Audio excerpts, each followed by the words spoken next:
Okay, so hello everyone. Dear authors and invited guests, welcome to technical session 4C. I am Dimahi Patel and this session would be moderated by me. On behalf of Global Knowledge Research Foundation and GR Scholastic LLP, it is my great pleasure to welcome you to the 10th International Conference on Information and Communication Technology for Intelligent Systems, New York, USA. The 10th edition of the conference is being organized in a hybrid mode. The physical event was held today in New York, and the virtual event is being held through Zoom today and tomorrow, that is 23rd and 24th May 2025. I hope you will enjoy the knowledgeable and interactive session through the day. In this session, we have 8 presentations. Each presenter will be given 12 minutes for the presentation and 3 minutes for the question and answers. On 10 minutes, I will raise a gentle reminder. There is another request to all the participants that you all stay connected with us till the closing remarks. If you have any query or update, then you can write it to me in the chat box. And just before we start the session, I would like to introduce you all to the chair for this session. We have with us Professor Pedro Felipe Fernandez Oliveira. Professor Pedro is a professor at the Research Center in Digitalization and Intelligent Robotics, Portugal. He has served on the scientific committees of several international conferences and is a member of the editorial boards of the international journals. His main research interests include artificial intelligence, multi-agent systems, ambient intelligence, Internet of Things, and learning dashboards. We welcome you, sir, and I request you to share any few words you may have for the presenters today. Hi, I want to felicitate all the presenters for the great work and the great scientific work that we're going to see, and of course is already validated by the acceptance of the papers, and I'm going to also learn a lot with uh, this session and these fantastic papers that we're going to see. And I want to ask every participants to learn a lot and ask the questions that they want to the other participants, so we can have also the interaction and the networking that is always important in this kind of scientific conference. Thank you. Thank you, sir. We also have with us Dr. Praveen Chopala as our session chair. Dr. Praveen is a professor in the Department of Electronics and Communication Engineering at Andhra University, India. He also serves as the chairman of the Board of Studies at the university. His research interests lie in the intersection of signal processing, machine learning, and Bayesian estimation, with applications spanning engineering, biomedical sciences, and economics. We welcome you, sir, and I request you to share any few words you may have for us.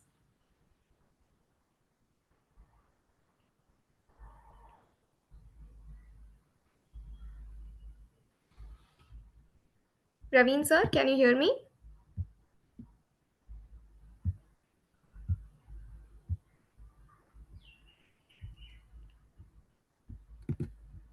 All right, we'll be starting with the papers now.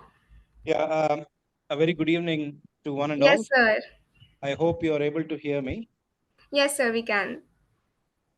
Yeah, I welcome all the participants for this wonderful session. And I also congratulate the moderator.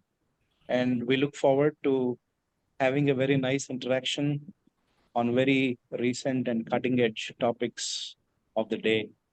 And I have loved this conference throughout. And I hope today again we will have a great time of sharing knowledge and your contributions. And let's have a great time. So, all right. Thank you. Yes, thank you so much. We'll be starting with the presentations now. First up, I would like to call Rehab. Rehab, ma'am, are you here with us? Yes, good morning, everyone. My name Yes, is ma'am. Rehab Abdelmanam. Yes, ma'am. Yes, Please present your paper my, on applications of Med PALM2 in medical education, a literature review. good morning, everyone. My name is Rehab Abdelmanam Ali Al Sharif, and today I'm presenting a literature review on the applications of MedPal 2 in medical education.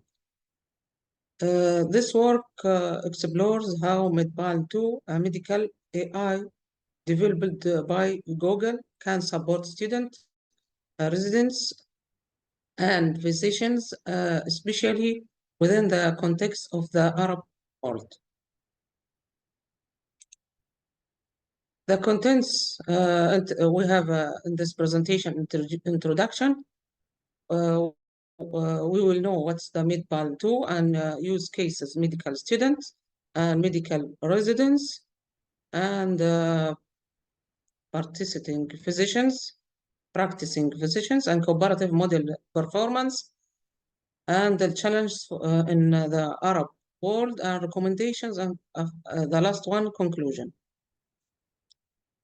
In this introduction, the large language model LLMs are transforming the landscape of medical education among this MedPal 2 developed by Google has shown exceptional performance, achieving an 86.5% accuracy score in the mid-QA benchmark, which meaning USMLE exam questions. This level of performance options MedPal 2 as a powerful educational tool.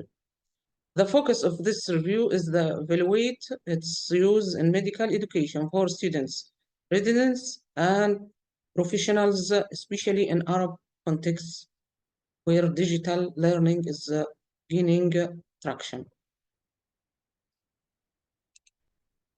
What's the MedPal 2? MedPal 2 is domain-specific large language model that has been trained extensively on medical dataset, clinical literature, and exam questions. It forms part of Google MedLM suite and is capable of producing clinically curate long-form answers.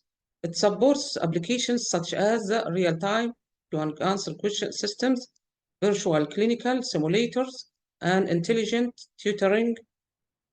It's also more consistent with clinical guidelines than general purpose AI models like GPT 3.5.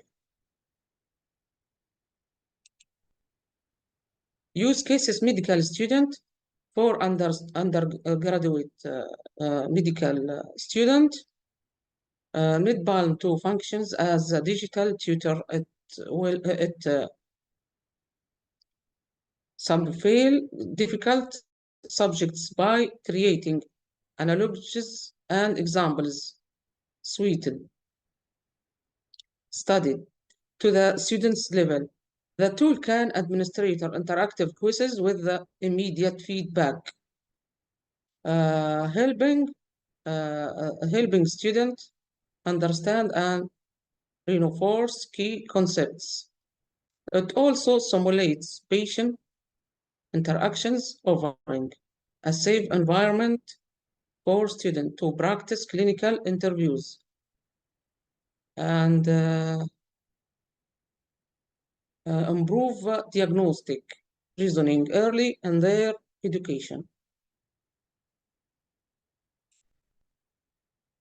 Use cases medical residents benefit from MedPal 2 ability to simulate clinical scenarios and act as a virtual attending. The model supports complex reasoning tasks like forming differential diagnosis and planning treatments.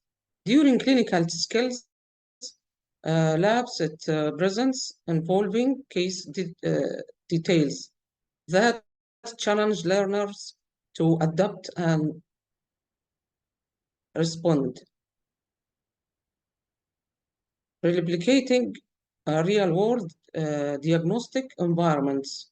This is particularly helpful in contexts where supervision is limited.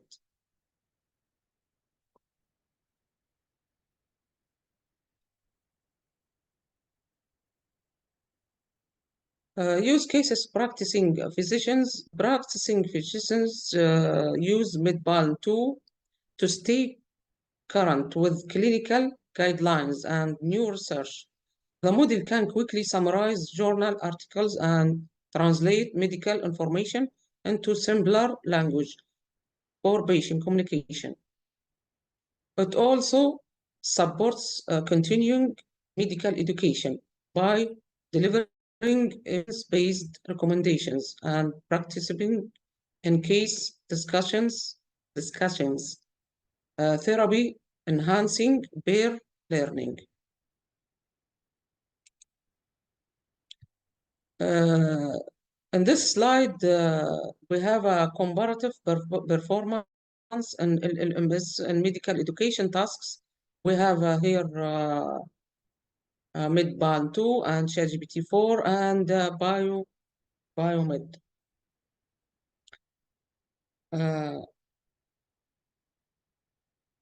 Comparing Medbal 2 with ChatGPT and BioGPT reveals important differences.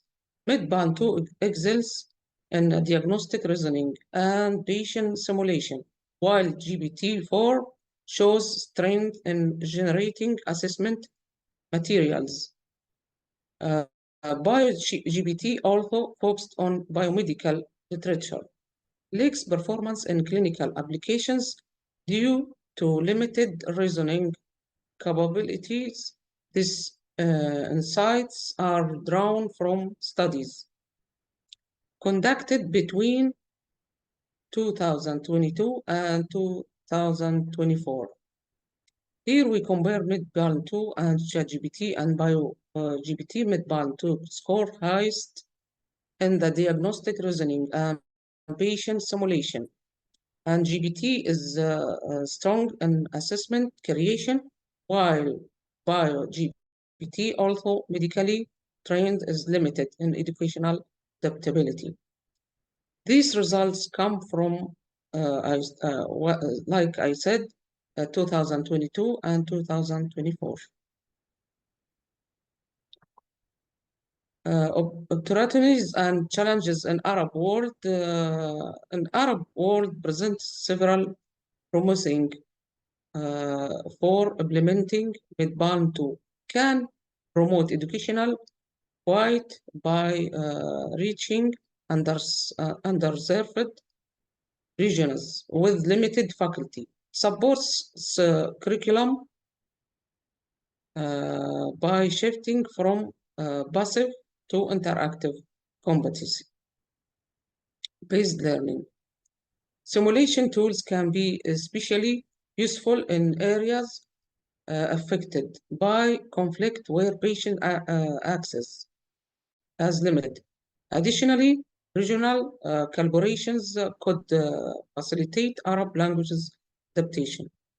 Challenges in this, there are significant challenges including the lack of comprehensive Arab language, medical data sets, and technological. These parties and infrastructures, ethical and regulatory frameworks for AI use in education are also underdeveloped. Furthermore, educators may resist using AI due to limited digital skills or uncertainty, making faculty training a top priority. Financial concentrates may hinder access unless governments or donors step in.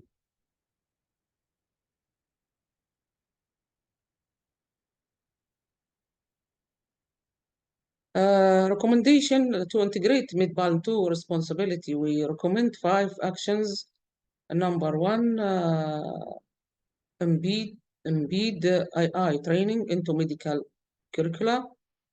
Fine-tune the model using multilingual regional dataset. And launch faculty development programs. Set ethical policies for data, use AI assistant learn, start with pilot programs to test impact in different contexts. Conclusion: Midband 2 hold means promise to support lifelong medical learning from student level to professional practice. Its advanced reasoning capabilities and simulation features make it a transformative educational tool. However, successful integration requires regional adaptation, ethical oversight, and inclusive planning. By addressing the needs, Medbal 2 can bridge gaps in medical training and promote innovation in the Arab world.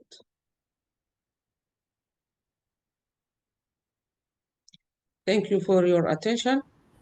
This is my fast moving field, and I believe AI will play a central role in education, the next generation of physicians. I welcome any questions or suggestions you have. You can reach me at. Thank you. Pedro, sir, any questions for ma'am?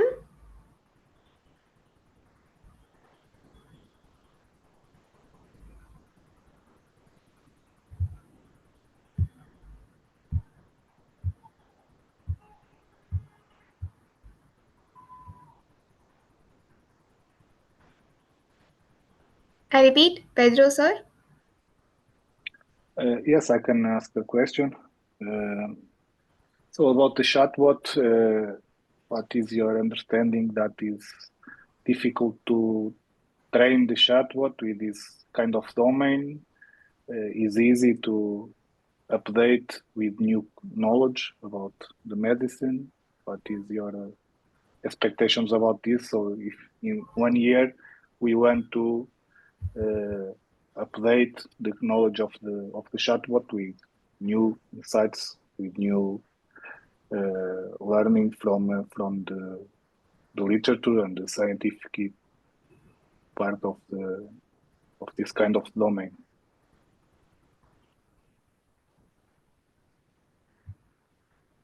Okay, ma'am is saying her connection is not good. So, sir, Okay, so we can pass to the next paper, no problem. Yes. yes, sir. We'll move to the next presentation. I would request Aliu Nagar Diouf. Aliu, sir, if you're present, please present your paper on SciDoc CRM extension for modeling and integrating Tarikas related data. You can hear us, right? Yes, I'm here. Yes, sir. Please start with the presentation. You can see my presentation. Hello? No, you're not sharing. Okay. Is okay? Yes, sir. We can see your screen.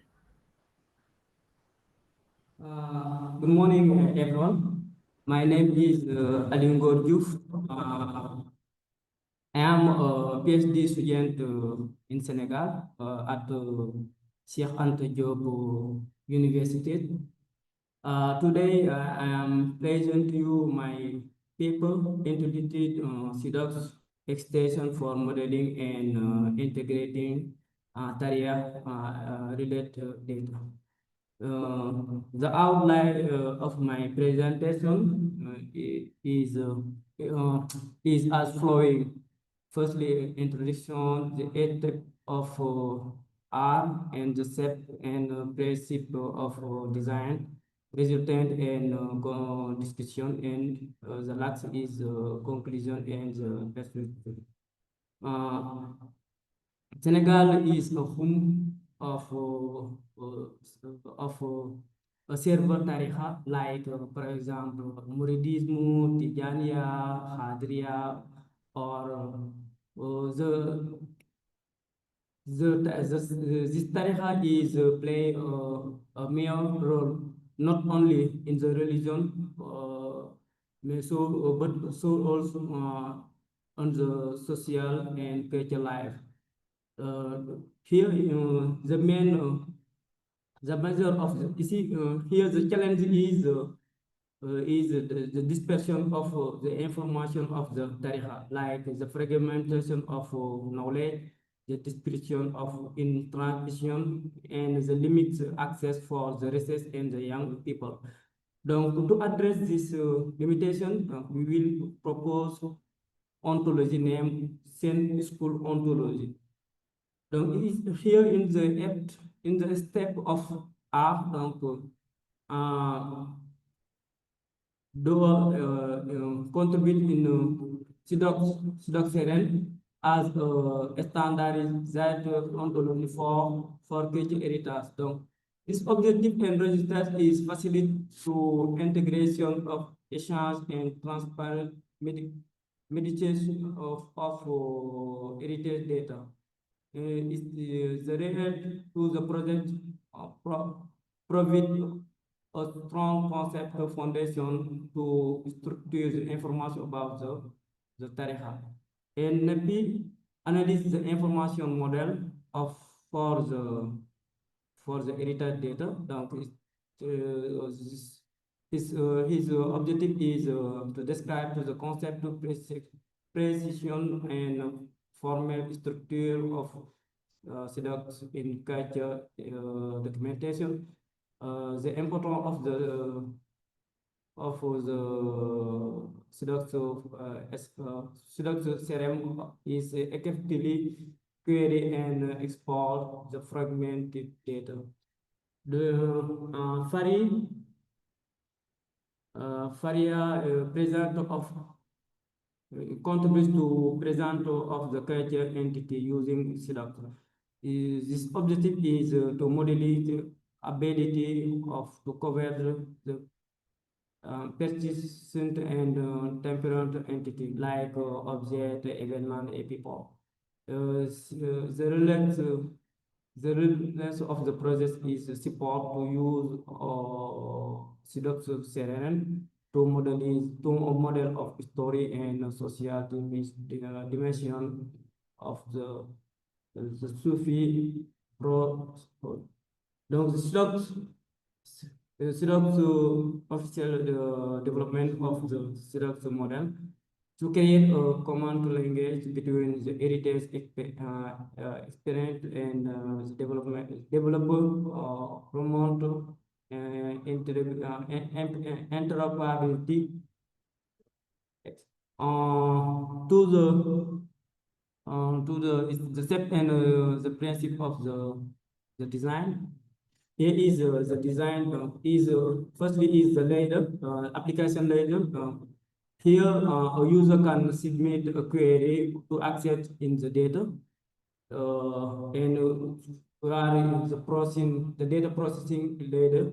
See, you can content query, for example, a Sparkle query is due to also, or this layer is responsible to mapping the data. Yes, and you have is this semantic repository layer. Here is my ontology, ontology here. Donc, the component of school ontology. Donc, here is the tariqa. I link the tariqa, for example, some tariqa has a foundation. I link the tariqa for the foundation and the Khalif or the initiator on the data, that is the data of the foundation of the tariqa, and the city and the contractor who is the tariqa and the festival. Donc, in the blue cloud here is the class who exists in Sidox CRM. And the white cloud is the class it is the value Azure. Yes.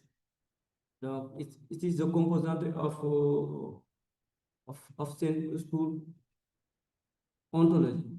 Donc, if you do the resultant and the description, I do some text. Donc, for example, here I can list the tariqa and her foundation. Here, donc, for example, the Muridism is founded by Sheikh Ahmad Bamba, the Tijaniya founded by Ahmed Al-Tijaniya, the Khadriya is Al-Khadri Jinani. No. This is some text I can do. I can do see the relation of, for example, see I have the Muridism Tariqa. It is all information of the Muridism. The Muridism is Khalif. The Khalif of the Muridism is here, and the Khalif is here, President Salim, and your father and mother, and that of birthday, yes. In the conclusion, self school is an extension of SIDOX, but been introduction, it is designed to model and integrate the information about the Tariqa Sufi present in the West Africa. And the main objective of this ontology is to facilitate a shared understanding of information related to the Tariqa by providing on a common and existing semantic network. In the future, in my future work, I want to integrate in deep learning to analyze data heterogeneous data, and the same school ontology is accessed in the platform. Okay, merci. Thank you for your attention. Pedro, sir, any questions for him?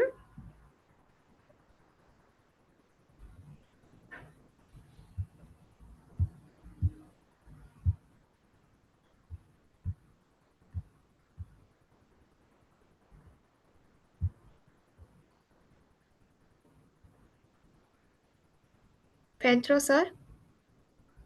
Yes, if anyone doesn't have any more questions, I can ask one thing. So in the CRM, you try to put something about knowledge management in the organization. That is a topic right now. So manage the knowledge of the organization. You do something about this, or only?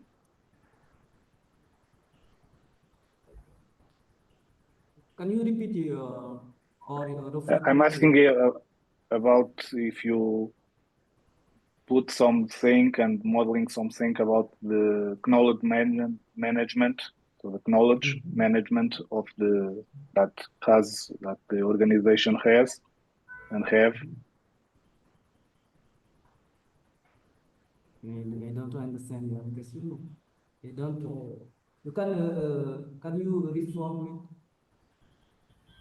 So the knowledge management is the knowledge that is in the personnel of the company. So these the kind of company, things. yes. I go here in Senegal.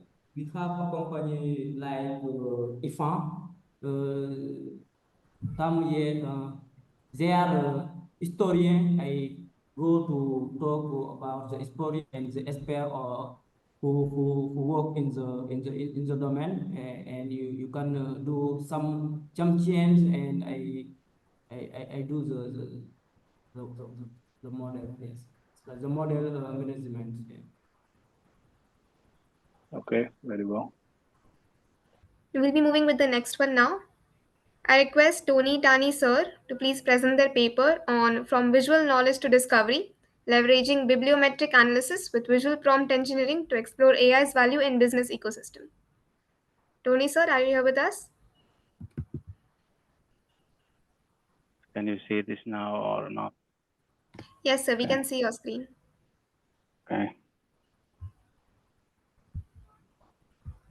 So, hello everyone. I'm Tony Tanni, and Hi. I'm a doctoral student at LUT University and the Department of Industrial Engineering and Management.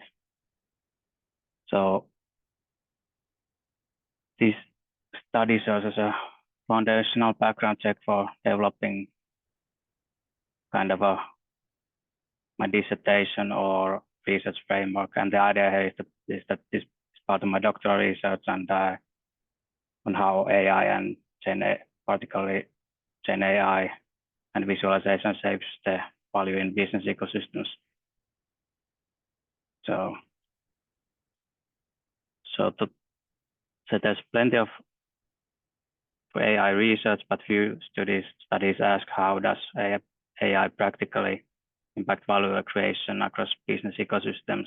So this paper addressed this problem with traditional bibliometric analysis and visual prompt engineering, kind of a combination. So here are the two research questions or objects that I tried to focus on, but in plain English, first question kind of asks this: what do we know and what do we don't know about this? How AI creates value in business ecosystems. So it's kind of this first question is kind of maps the research landscape, and the second dives more into this type of a combination of textual analysis tools like InfraNodus and prompt engineering. So we utilize network graphs and GPT AI to discover insights that normal literature or bibliometric review might miss. And well, here's some methodological summary. So the first page is, like I already mentioned, is like a traditional bibliometric analysis from scientific Scopus database with 233 documents. So we started like broad with Scopus data from the last 10 years and zoomed into the most recent papers for deeper analysis. Again, phase 2, it's more like text networks and prompts that figure out some more generally bibliometric info. I mean, you get more of this bibliometric info, but in this figure, you can see kind of the general bibliometrics that is from this study. But here is more like this figure reveals this kind of how this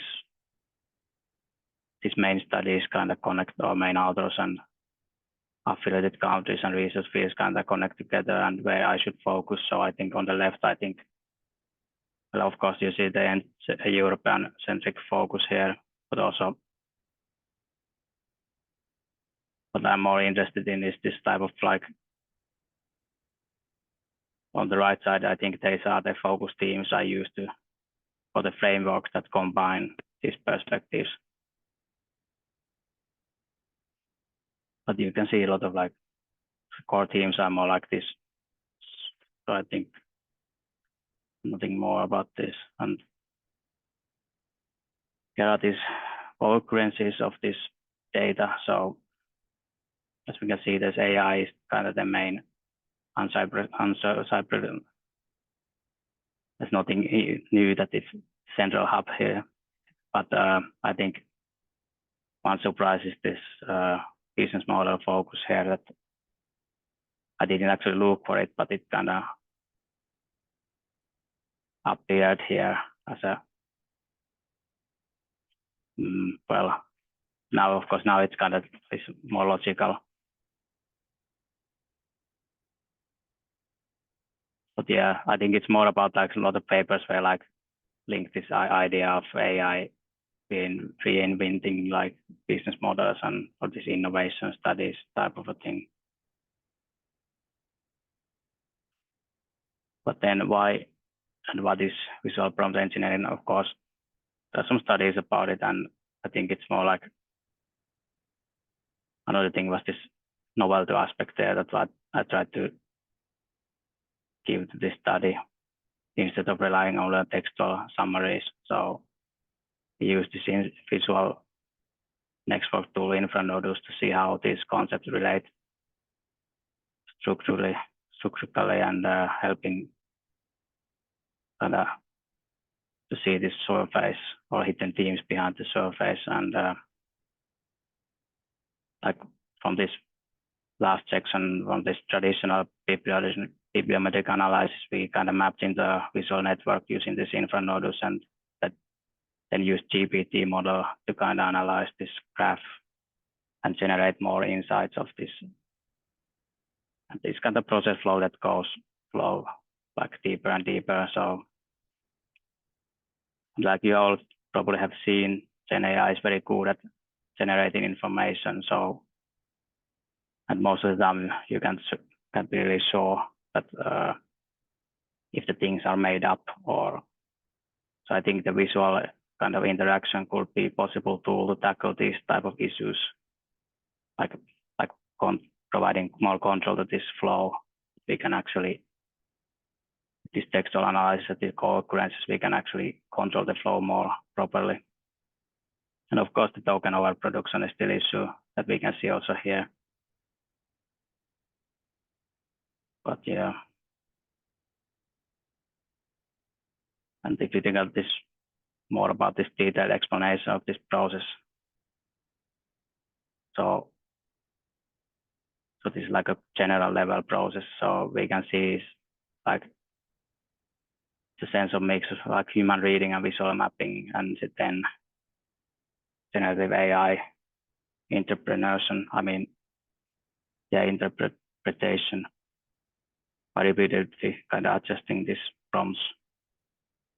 And then we just revive these prompts as well. So it's kind of an iterative process all the time.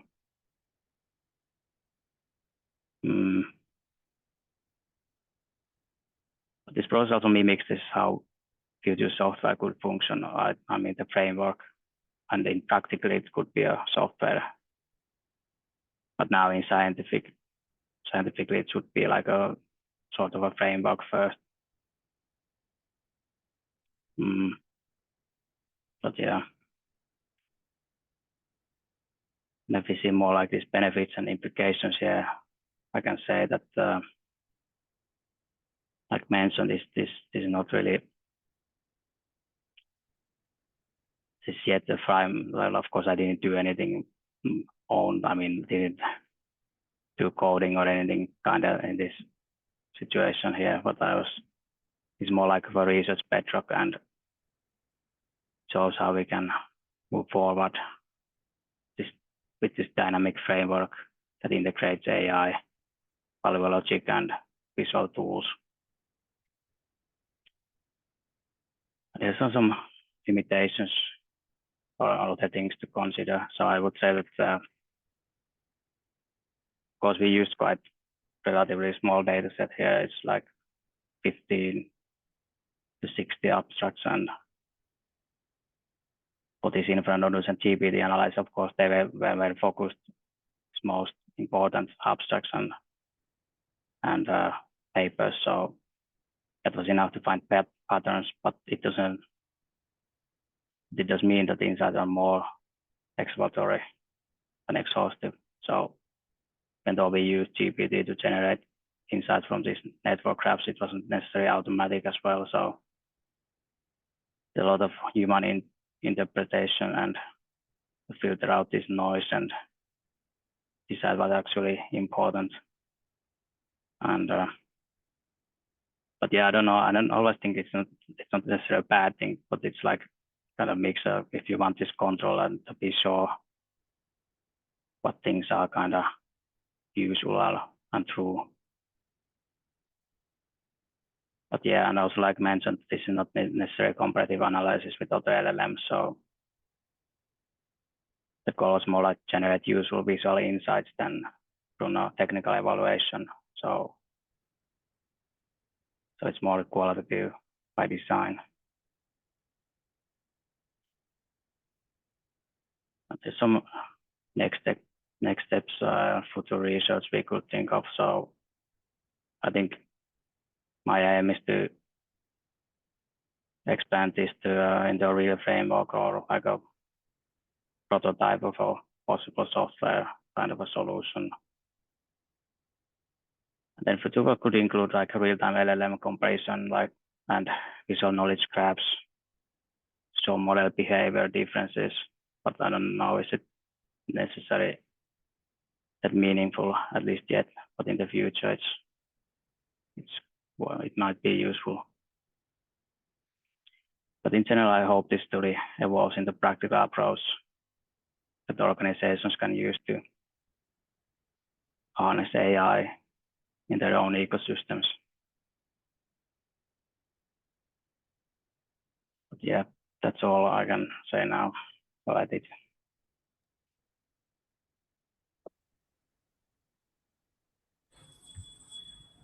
Pedro, sir, any questions for him? So I'd like to ask, congratulate in first step. So it's a very good graphical representation of this kind of information. But if we have many entities, it will be difficult to see the image, so to understand the image in this case, because the correlation, it will be, so you have some way to separate in several images according to the connections, several sub-image, I mean, to try to understand how the connections are made between each of them. Yeah, I think it's more about this type of token. I mean, was it semantic? Well, was that the question? But yeah, I mean, it's more about like, of course, this is a little bit, first I had this idea of comparing. I also compared this to like DeepSeek, and they were a little bit different, especially how they worked. But the difference is this was already too long, and then I had to combine two studies, this like bibliometric analysis and this prompt engineering. So I think it would have been too long to include all those like comparisons here. So it was just, but I just noticed that this is actually, especially if you want to like see business ecosystems or value chains or these type of things, it's idea of how we could kind of combine them to see this or glue them together. But of course, I see there are a lot of work and there are a lot of like things that like textual analysis doesn't really work in proper way in this context of like visualizing value networks or business ecosystems or these type of things. So because it's more about the amount of the words, yes, yeah, and this type of so.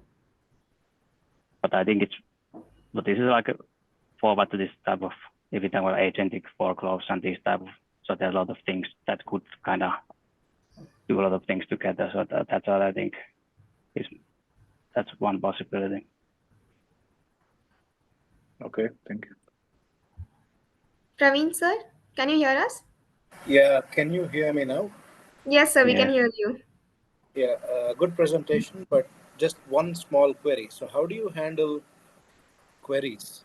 Basically queries and query injection attacks or queries related with big data, huge data, so etc. So Well, yeah,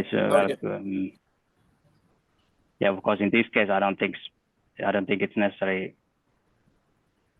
Of course, if you utilize like retrieval augmentation, then I think it's more problem. But now here, I don't see it's not necessary that important. But of course, I think I'm not that familiar with those type of like injections yet. But how I know that it's possible and it's a problem. Like, but I think prompt engineering, I mean, it's easy to kind of, if you think of like base models, like pre-trained models like GPT, then it's more and more if they get more and more sophisticated, then it's easy to actually, with prompts, we can actually restrict their like easier to like behind the scenes, for example, we can just code it there with NLP that they do exact this thing you want them to do. So that's how I think it would work, that they are what they do, what they are asked to do.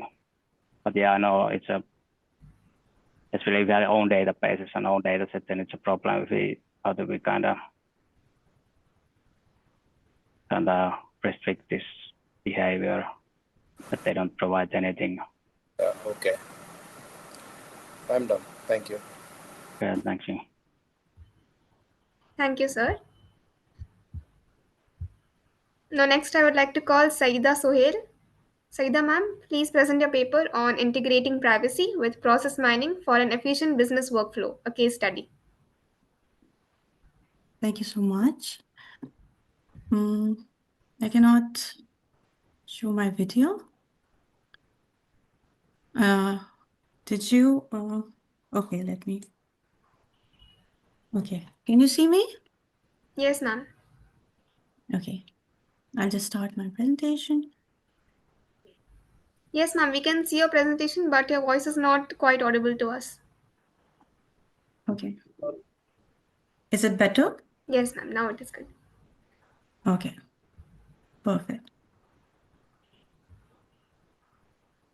Okay, hello everyone. I am Sayeda Amna Sohail, and I'm a PhD candidate from University of Twente. The work I'm presenting today is integrating privacy with process mining for an efficient business workflow. It's a case study.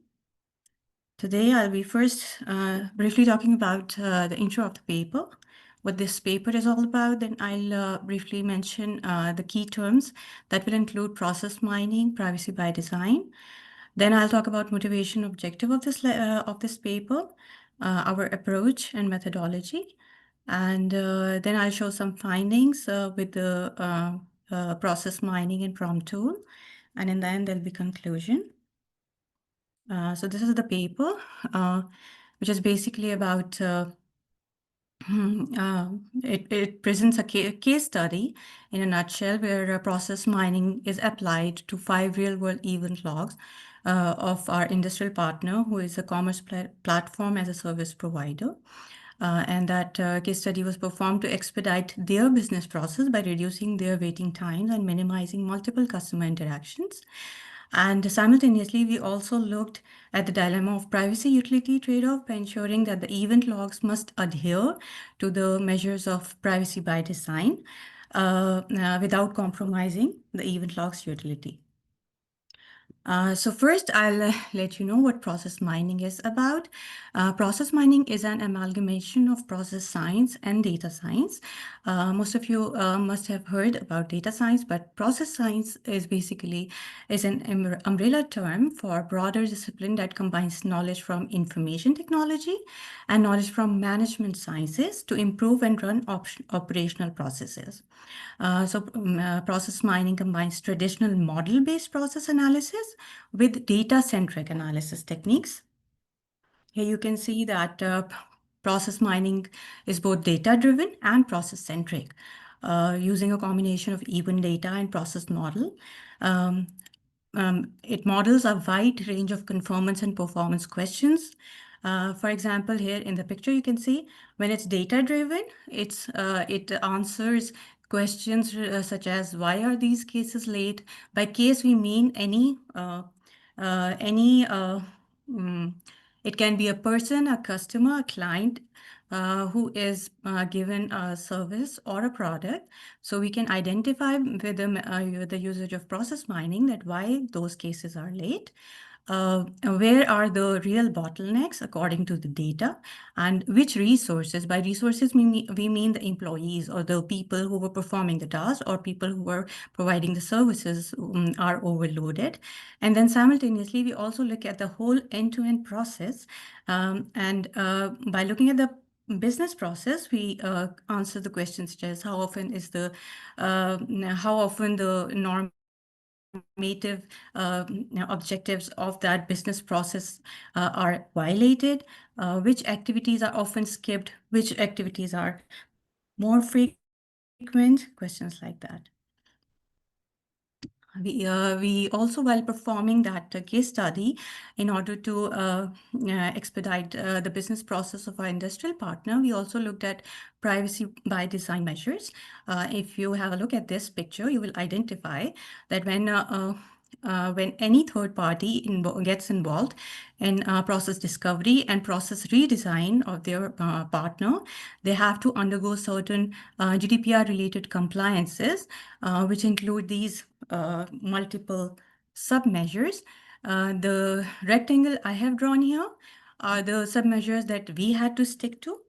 And those risks were all privacy related. So identification of privacy related risk, assessment of the risk, and modeling of the compliance requirements. So we had to stick to these according to Horizon 2020. And when we talk about privacy by design, there are certain objectives which are to be fulfilled. And those principles, we call them as principles, and we call them that those principles are not reactive, rather proactive. So those are not, yeah, you can say that they are preventative, but not remedial. And where the privacy is incorporated as a default setting, and privacy is embedded into the design of the information systems and the information processing. And the full functionality approach is always positive sum, where all the included partners are at advantageous position, and nobody gets any disadvantage out of it relating to privacy.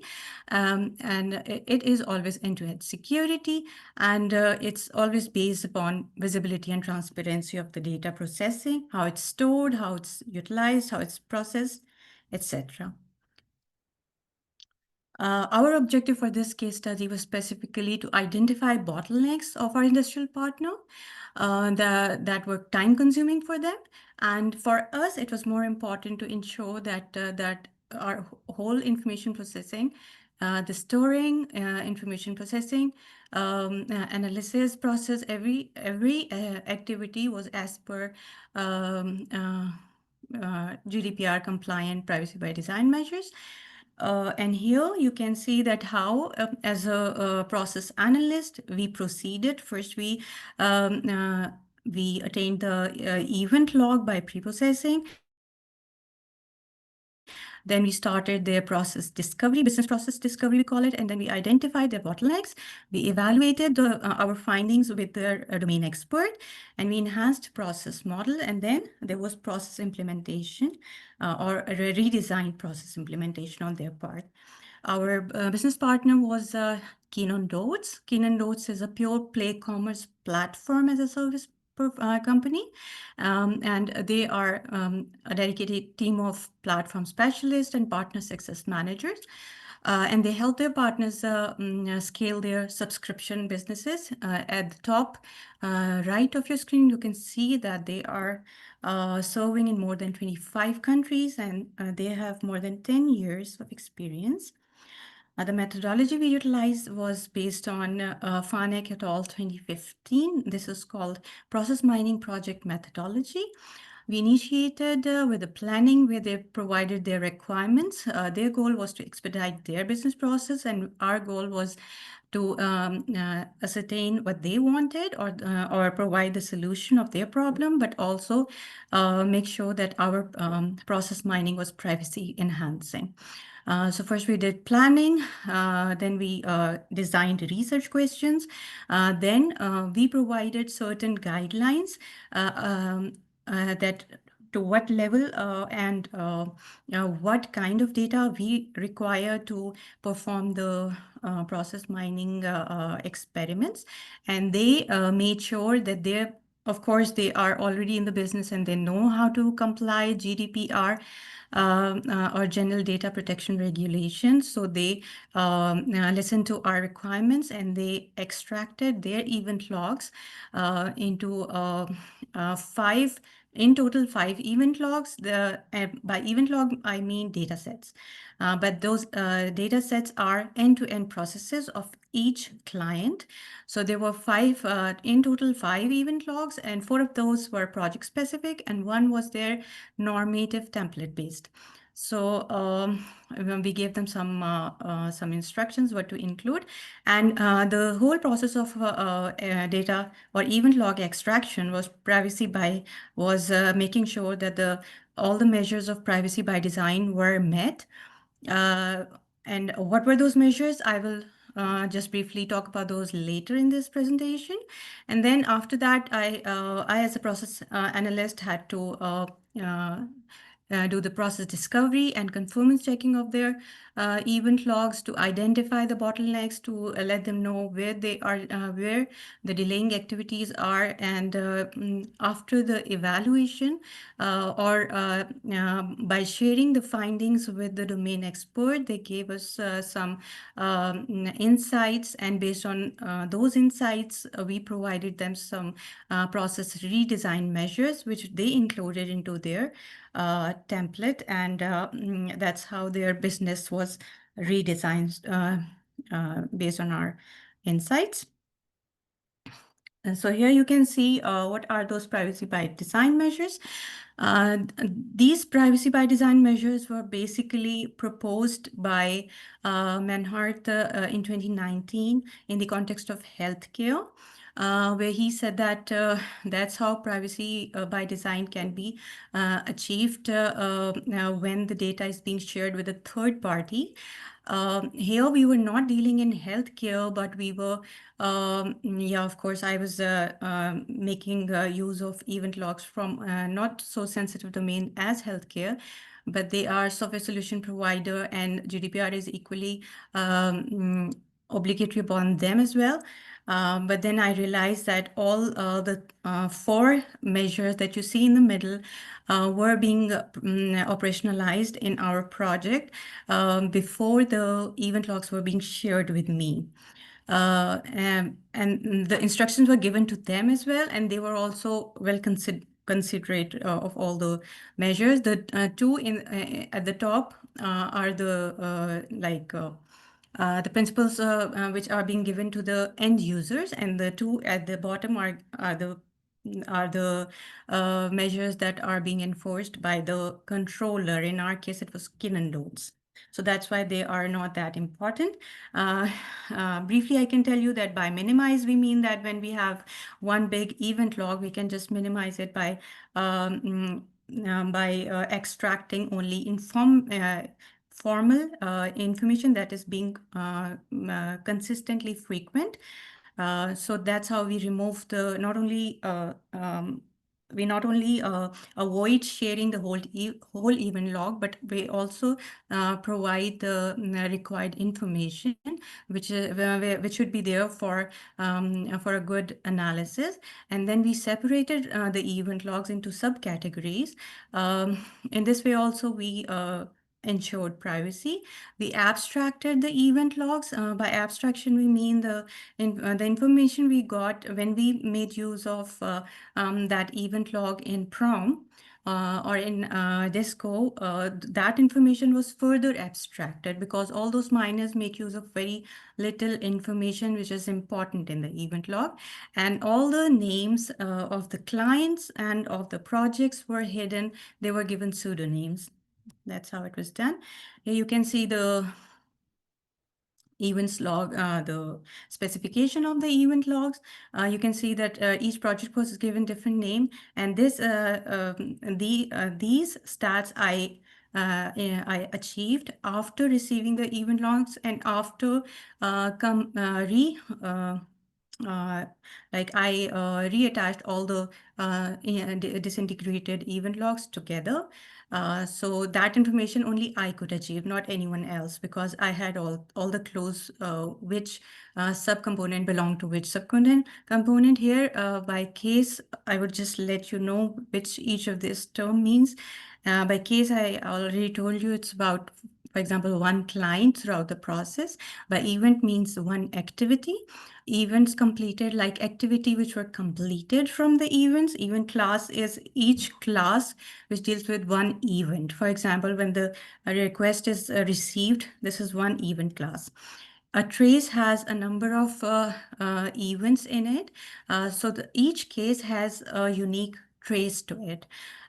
Fitness we measure by, it is a metric which we use to calculate to what level this model is showing all the attributes of the event log. So here in the down, you can see that how many activities were done. So first, our task was to, or my task was to let them know that which of their activities are taking most amount of time. Here you can easily see that amongst all of those, Project C had the activities which was taking most amount of time. Here I'm showing you the elapsed time. So in process mining, there are 3 types of timings. One is elapsed, one is sojourn, and one is waiting time. What are those? I'll let you know later.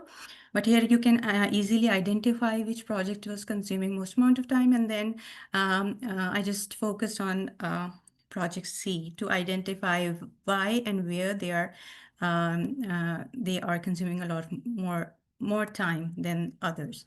So Excuse me, ma'am. yeah. This is a gentle reminder to please conclude your presentation within the time frame. Okay, I'll just I'll just move to okay, then we identified the reasons, we just evaluated them with our client, and then we reached to some implementation measures that included mapping of the of value streams, standardized approach, and customer pooling. They incorporated all that information into their template, and so they identified their most delaying activities, and we achieved the goal of privacy by design by optimally maintaining the utility of event logs. That's it. Thank you so much. Pedro, sir, any questions for ma'am? No, this presentation. So clear for me. Praveen, sir, any questions for ma'am? Yeah, that was a good presentation. So what is the data cleaning process that you have used, basically? So Yeah, thank you so much. how did you get from the raw data? How did you look at the data that actually suits your purpose? Thank you so much, Praveen. Chupala. I did not, as I mentioned in the presentation, I was not given access to the database. I just had to provide them certain guidelines from where to provide me their data. Uh, uh, and and those guidelines were according to the event log, like the type of file they had to give me, the attributes they had to include. So it was not my task, in a nutshell, to provide to clean the data. Rather, it was their job, and they just gave me like their event logs in distributed manner, and I just had to incorporate it. Okay. Thank you. Good. Thank you, ma'am, for your presentation. Now, next, I would like to call Salvatore Vella. Salvatore, sir, please present your paper on policy and procedure as code. Sorry, it says that you're not allowing. Yeah, I'll present. Yeah, thank you. Okay. Excellent. Good morning, everyone, and thank you very much for joining me today. I'm excited to share our work on an innovative and transformative approach to policy and procedure management. We call it policy and procedure as code, or simply PPL as code. This approach bridges the traditional gap between organizational governance, which is important in regulated industries such as banks, for example, and process automation, making policies and procedures not only clear, but actionable and enforceable through code execution. So let me just talk about who we are. My name is Salvatore Vella. I bring over 40 years, I'm a little embarrassed by that, but over 40 years of IT experience. And many of that was as a senior technology executive, both at IBM, where I led large software development teams, and most recently at the Royal Bank of Canada, which is Canada's largest company and one of the top 10 banks, where I had responsibility for technology strategy and innovation, where we used some of these or thought about some of these techniques. Currently, I'm retired and now a doctoral student at the Toronto Metropolitan University. Fatima Hussein is an adjunct professor at TMU, currently an employee of RBC and employs her expertise in policy analysis. Salah Sharia is also an adjunct professor at TMU, technology leader at RBC and responsible for software as a service there. And Alex Verworn is a full faculty member at TMU, serves as an advisor for us. So the structure for the presentation here is here. I'll talk about the goal that we have for this overall piece of work. Proceed with a detailed abstract of this research and use case. Provide insight into the current challenges with policy and procedure. Explain the methodology we used here. Highlight the results that we have, and share some of the future directions we have for the research. And I do have to say, this is relatively early days here. What I'll show here is relatively simplistic example with a few single policies, but to really make it implementable at large scale, we need much more work here. Our goal here is to use large language models to transform organizational policies and procedures from textual documents into executable digital code. So obviously it facilitates automation, but it also ensures uniform implementation and adherence to policies across all organizational operations. And this is really important, again, in cases where you have regulated industries where you need to be able to prove compliance. Codifying these policies and procedures will also provide the opportunity to optimize operations because we can understand them better, while also enabling automation with human supervision, be able to integrate humans into this as well. So first, I want to differentiate between policies and procedures. Policies are high-level strategic guidelines that dictate the operational standards within an organization. So example here is a conflict of interest policy, which every board of directors in any organization will have. Procedures, in contrast, represent the detailed operational instructions needed to carry out specific tasks. So onboarding a new employee, for example, would be an example of a procedure. Together, these documents are absolutely critical to the functioning and also the regulatory compliance of any organization. Both are critical to the operation of enterprises, small and large.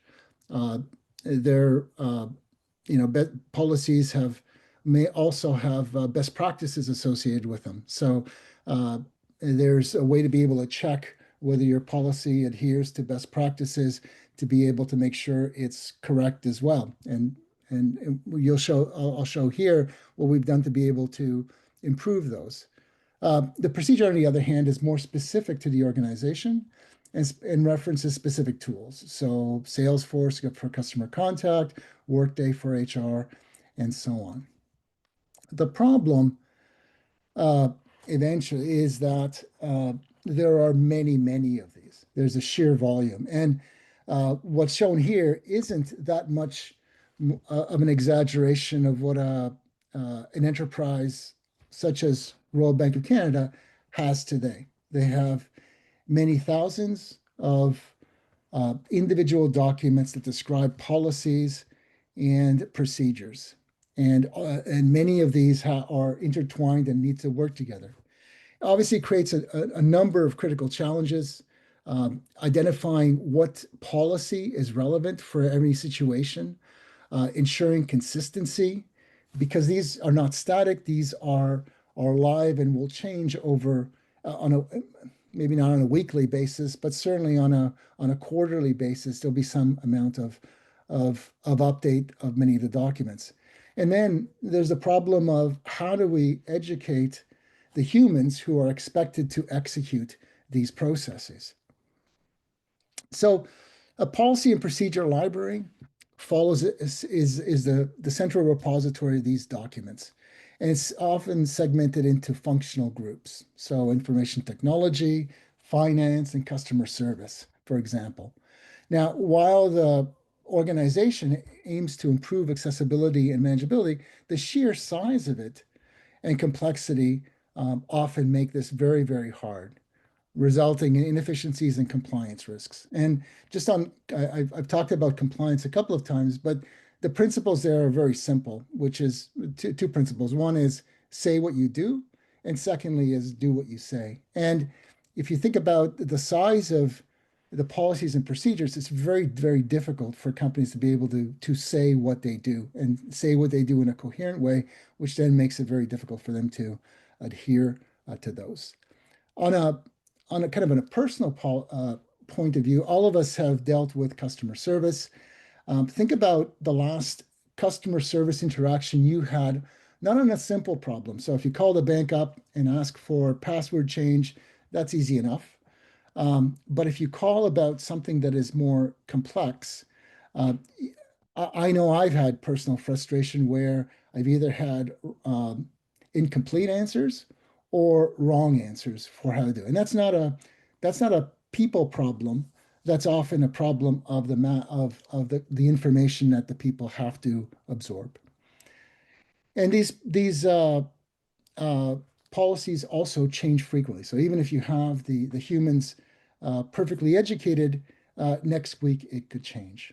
So and the other issue here is maintaining consistency for all of these that are often interrelated. They're not necessarily static. So our vision here is to digitize, to codify these into a computer language, and I'll talk about how we've done that. But the whole goal here is one is disambiguation, understanding if we can code it, we can understand which policy and procedure apply to a situation, much like an API.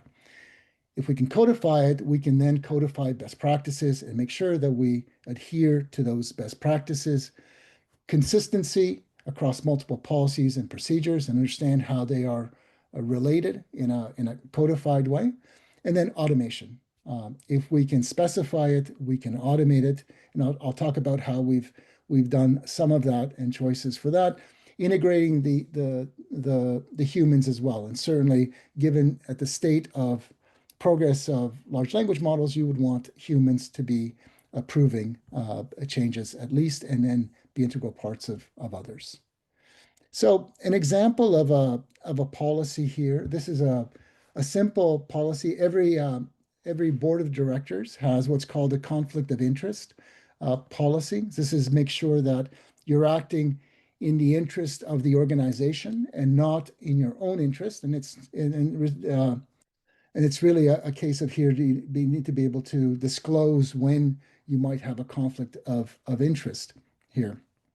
You'll see that it's English and it's written. It's not easy to parse what each term means. So if you look at a spouse, a child, blood relative, or family member, is that specific enough, or can it be more specific? This is a policy that was approved by the board of directors, so it's not something in progress. And even still, it was very easy to find gaps in this.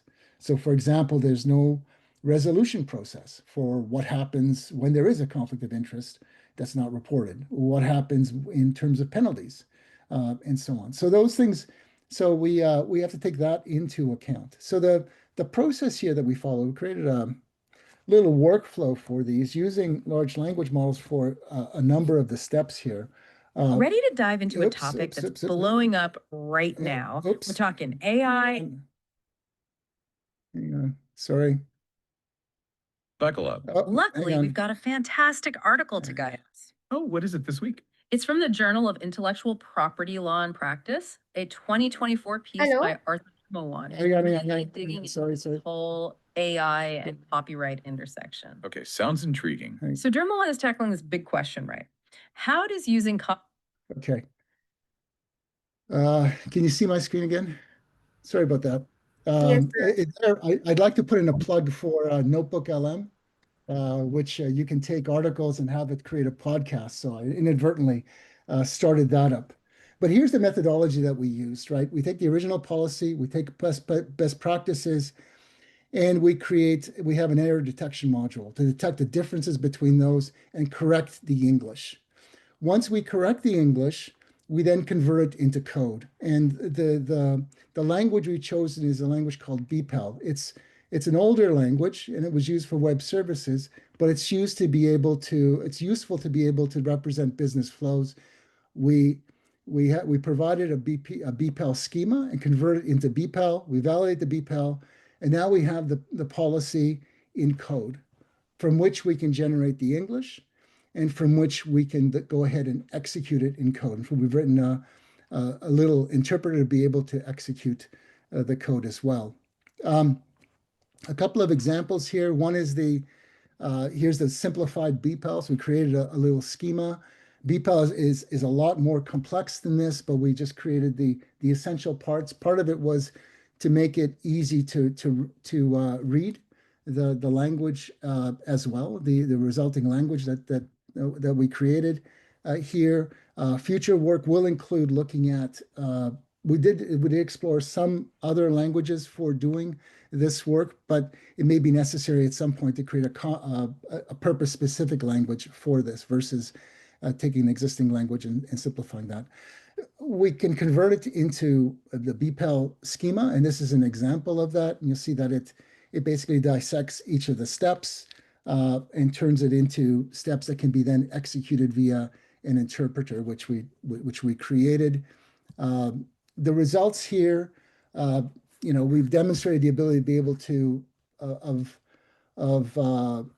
the system to be able to take policy, be able to compare it to best practices, and be able to improve that policy and rewrite the policy back into English that fixes those problems. So A is we can fix problems using this method.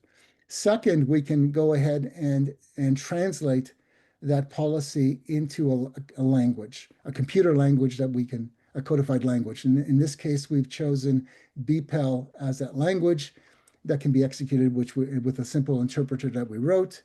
And then third was that to convert it back into natural language. So we can then take the language and convert it back into English and make the codified version the reference version that we use here. Oops. Next steps here, there's a whole set. One is integration of employees into this workflow, where some steps are automatically executed and other steps require employee intervention. As I talked about, what we've done for this work is take individual policies. Policies in most cases are not standalone, they're interrelated. So we need to look at integration of multiple policies and procedures together. And this brings the next problem of taxonomies, of how do we create taxonomies in enterprise wide to make sure there's consistency across the set. And then the last one is debugging. We've shown that we can find errors in a single policy, but the other piece here is finding defects across multiple of these policies and procedures that are interlinked. And then further work that we're looking at, one is benchmarking. So across different large language models and across different models to represent these, how good a job does it do to be able to identify errors, and it can be small errors or very large errors, and then dealing with a larger set of policies and procedures. And again, this is to really have to maximize the value in an enterprise, we need to be able to deal with tens, if not hundreds, of policies together. And then additional use cases we've hypothesized. One is document security. If we can codify a document, we can protect it against malicious edits. In other words, someone making an error in changing, the dollar amount of some approval from $1,000 to $10, right? Or $1,000 to $1 million, and so on, and be able to do that. Also, this could be useful in identification of misinformation, disinformation. where you could think about a piece of information, codify it, and that becomes the truth of what was said or what was intended. And if that gets changed, you can compare it against what the truth was. Debugging the whole set, and then optimizing a more complete policy and procedure library. Excuse me, sir. I would Yep. request you to please end your presentation within the time frame. Yep. Okay. Okay. And with that, thank you very much for your time. And I'm open to questions at this point. Pedro, sir, any questions for him? Okay, so very good presentation, a very actual topic. I like to only put a point of view if it's simple to adapt this work to police in another country, another domain. This kind of it will be easy to adapt to be dynamic, or it will I need think so. a background work, programming work that is not easy for the common user. Well, part of it is to convert. Well, our goal was to convert it into a language that a non-programmer could understand. Right. That was one of the goals. Right. And then the conversion from language to language, obviously, because there's a lot of English and there's a lot of BPAL, it's easy to convert those. So other languages which don't have as much corpus would be more difficult, right? But so those two things. But the one of it was to make sure that in all of this, that the human the human remains in control, and the human analyst in the bank, many of them are not programmers. So we want to make sure that what they see in code, they're comfortable with. It's not that it doesn't require programming expertise. Okay. Very well. Praveen, sir, any questions for him? Hi. Just a couple of questions. So before we jump in, maybe I missed a point somewhere. Could you brief us again on what your contribution primarily is? Contribution was to be able to represent the paper. Yeah, policy and procedure represented in a codified manner. Well, right? that has already been there, right? So what novelty has this paper brought in? Well, not only represented, but to a process flow to be able to clean it, convert it, and then use the codified version as the standard version, or the source of truth. Oh, okay, so that is the novelty. So basically, as far as I understood, subject to correction, so this BPEL language, basically once you compile it, it generates a policy document. Is that what it is? It can, yes. That's the process is this. Yes. Okay, so that could be a legal language, right? It could be legal language, yes. Yeah, because it's all about business processes. Now, have you ever thought of doing translation, because you're using AI? Translation of these business policy documents or legal documents is a very big problem in the international market. Have you considered using AI methods to translate documents right from the code level? It could. I not. I mean, theoretically, yes. Once we have it in BPAL, that document, that policy, could be translated into any language, right? And So, maintain more of the. How do you think it can work out? I understand you haven't specifically worked on that part, but could you give us a lead to how it could work out? In terms of success, I think it would. I think it would. Everything I've seen is translating an English document to a French or whatever. Yeah, that it does that very well. How do you maintain the credibility of the specific words being used? So that's part of the follow-on work, which says we need to benchmark this, right? And look for, because in many cases, the original document contains additional context that's not necessarily rules. And so how do we make sure that those are included. And so there's work I'm doing to not only have the code, but also have comments that embed the original document so that it can then, as it needs to be represented into text, represented with better fidelity. Now, another last question would be this. Like, there is a basic template to write a policy document. And Yes. we all know that we have so many legalities arising out of these issues because people don't really follow that template, or the document has not been prepared exhaustively, or there That's is right. some hole that is being exploited by the other parties for litigation purposes. Now, That's right. is there, and we all know that, and I don't need to go into the intricacies of that. So, does the code, or does the software, or does the AI system that you have been working on, is this exhaustive in the sense that does it make a document exhaustive in such a way that there is no scope for litigation, except for areas where people intentionally leave out spaces? Like, for example, when we prepare a policy document, when we prepare an MOU, an MOU is not complete if it does not speak about how long the MOU is for.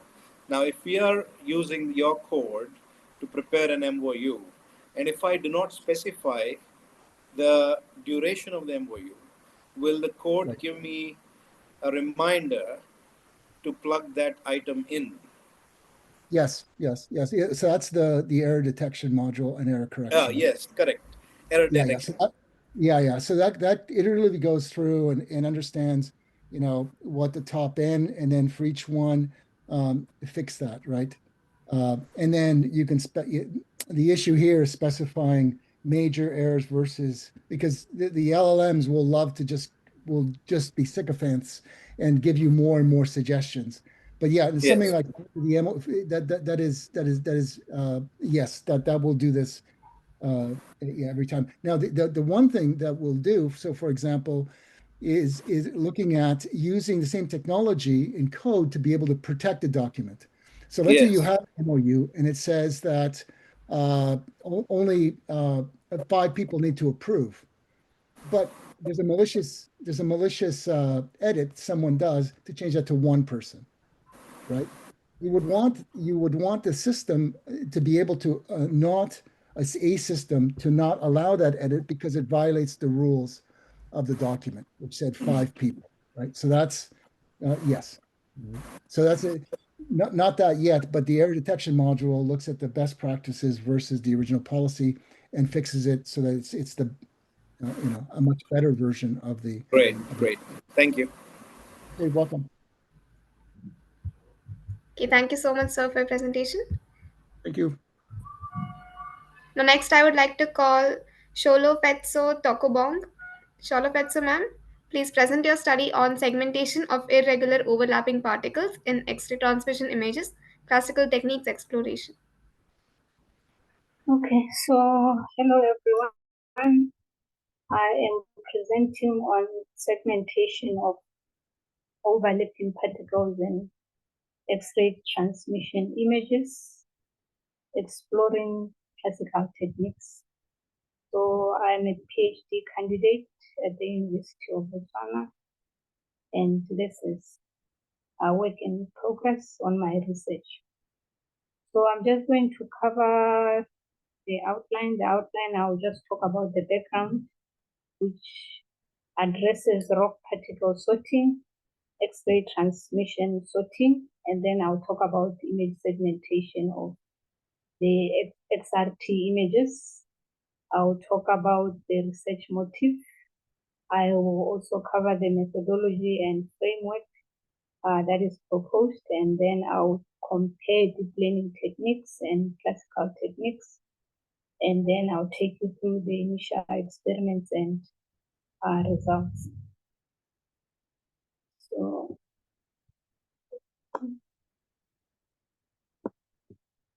okay. So in terms of the background, this research looks at sorting of particles, which tends to be a very cost-intensive process, and it's in relation to mining.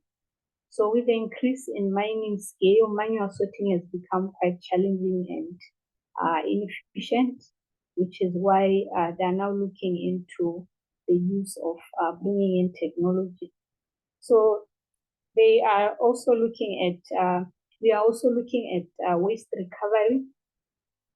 In terms of waste recovery and trying to sort using technology, we are looking at what we call sensor-based sorting. Sensor-based sorting is a technology that tries to rescue the inefficiency of the manual sorting. So the benefits of this technology is that it brings in high retrieval rates, effective concentration, and generally just cost reduction. So we have what we call X-ray transmission sorting, which is an example of sensor-based sorting. This uses sensors to do the sorting. So normally improvements in this technology looks at improving the detection efficiency. So XRT allows for efficient sorting of mineral particles. It generally works well for large to reasonably sized rock particles, but then the efficiency kind of declines when you're dealing with small sized particles of about less than 7 millimeters. So there is need to improve the performance of the current image analysis that this XRT sorting process has. So the way to do that is to basically work on the detection effectiveness and efficiency. If those can be improved, then we can overcome the inefficiency of these systems. So this is demonstrating how the whole process of XRT sorting works.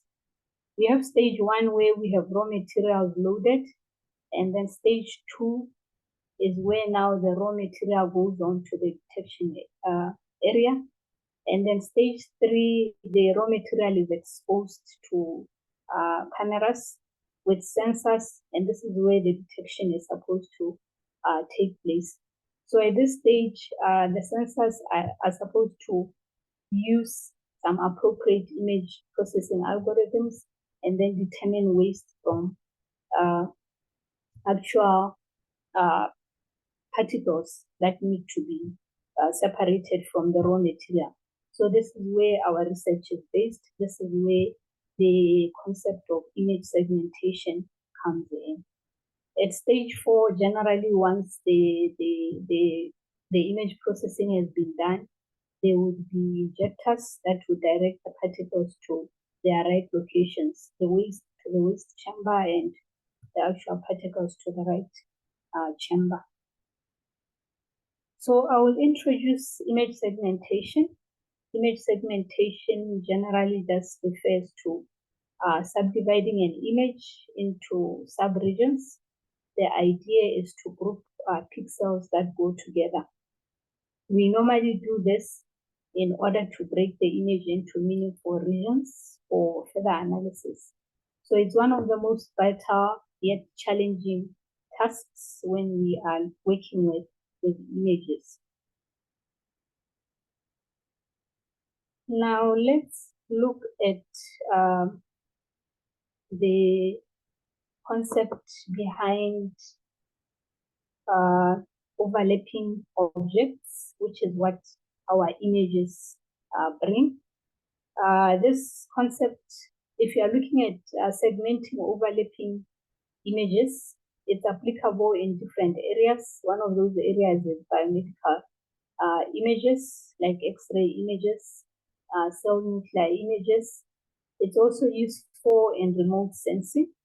It's also useful in industrial images for things like recycling or particle size distribution. It's also applicable even in agriculture. Now, what are the challenges of trying to work with segmenting overlapping image particles? especially our image attributes.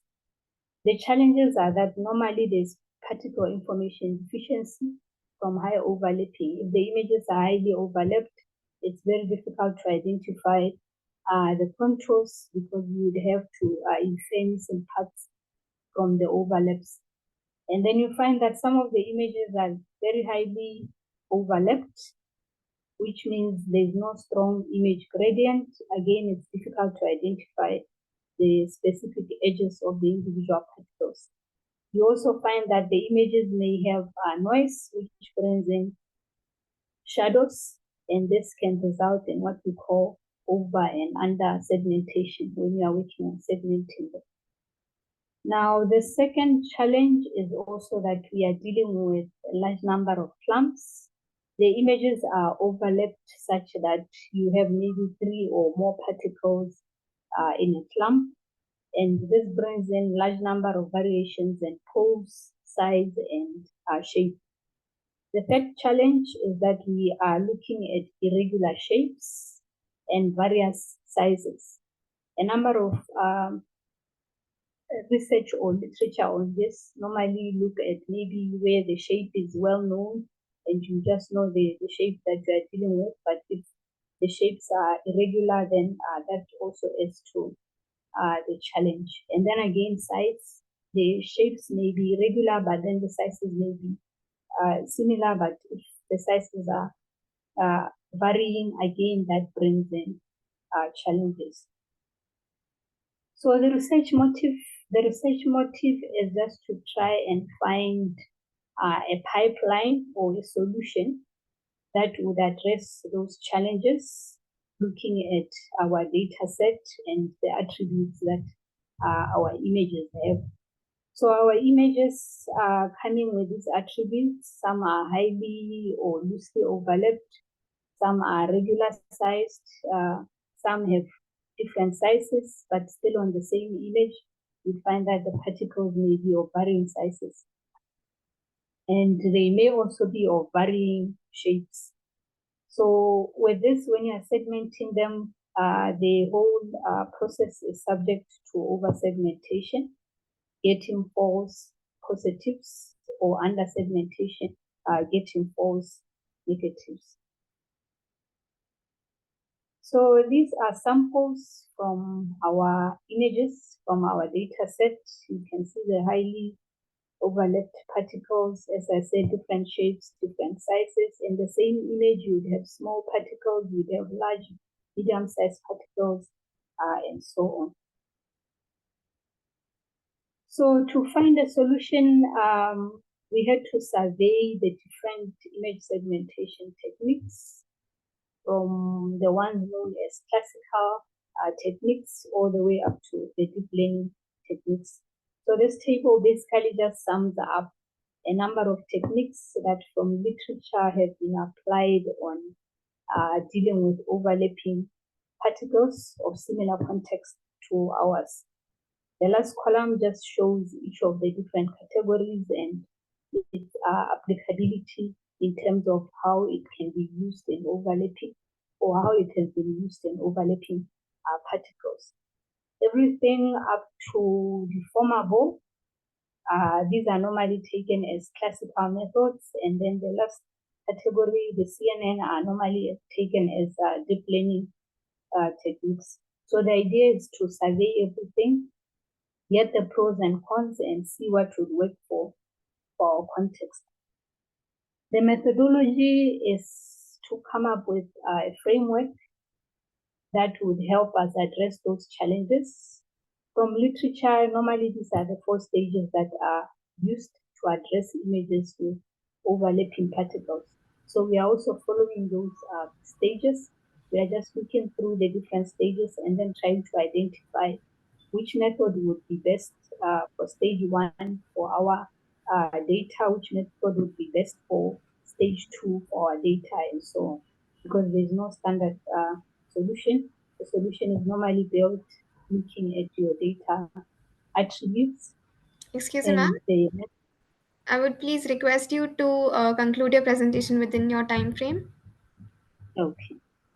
All right, so this is just summing up the framework. I will quickly compare classical techniques to deep learning techniques. This is just showing the advantages of classical techniques, that even though they are classical, they're still in use. They offer things like transparency. They allow experts to bring in their insights. You can tweak the parameters that are also applicable to a wide range of problems. And then deep learning, we are normally concerned about their need for plentiful computing resources, their need for large volumes of data. We say they're data hungry. And one of the disadvantages is that it's difficult to bring in expert insights. They also have this black box criticism where it's difficult to kind of have an audit trail of how a solution was identified.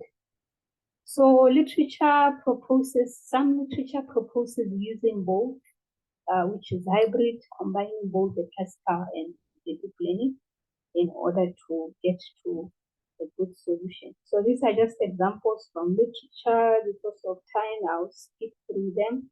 Examples using classical techniques only, and then an example using hybrid classical and deep learning techniques. I'm going to just quickly take you through what we are trying to do, or what is currently in the literature that our research is bringing that is different. You find that from the literature, a lot of work has been done on overlapping particles, but they are working with known shapes. Or if the shapes are unknown, they don't address high overlaps like 3 or more clusters. Or if they do that, they may not be very concerned about optimal segmentation accuracy. They're not looking for really high accuracy, looking at their cost-benefit ratios. So the problem with our research is that we don't have, this is not a public data set, it's a private data set, very limited annotated gold standard images, but we still want to be able to experiment with deep learning techniques, which is why we are starting off by focusing and looking through classicals in order to try with that, as well as deep learning and possibly even hybrid. So preliminary experiments, again, I'll just quickly take you through the experiments. This is just breaking down the 4 or 5 stages and showing the different methods. Our hypothesis is we started with this, which is our baseline. We picked individual methods for each of the stages, and then we just experimented with that. We applied the different stages to one of the images, took the image through all the way up to the end results. So some of the things we were addressing, because this is preliminary work, is trying to identify, for example, at stage 1, 2 methods, and then comparing the 2 pre-processing methods and trying to see which one would work best based on our data. So as an example, we used median filtering and bilateral, which is something that we've seen from literature being used. And the results were showing that median does a better job compared to bilateral because it smoothes without over blurring. The histograms are just trying to evaluate that and show us which one performs better. So again, this is just displaying the results of the pre-processing with the 2 filters. And then this is stage 2. Again, this is taking that same image with the 2 different pre-processed differently, one with median, one with bilate. We binarize both with two, and then we take it to stage 3, and we try to infer the visible contours. At this Excuse stage, me, we are using. I please request you to conclude your presentation now. Okay. Yeah, in conclusion, I can just say we went through all the stages, stage 3, stage 4, and just trying to identify where the differences are when we are using different methods as a way to get to see which methods would be best to apply in terms of trying to optimize the whole process. So in conclusion, we can just see that we still need to do more work to better identify which input parameters we need to use, which methods we need to use, and basically be able to come up with maybe a larger data set that we can then test the deep learning methods on. So that is that. Thank you.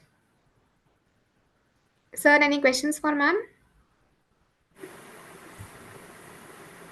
No, all good. So I'm asking only if you already test some deep learning techniques to improve, to see the comparison. At this stage, I have not started work on deep learning experiments. I've only just been experimenting with the classical techniques. I'm still trying to come up with more images to increase my data set because we only have a few images in the data set. So I'm exploring things like data augmentation to build a larger data set. Okay, thank you.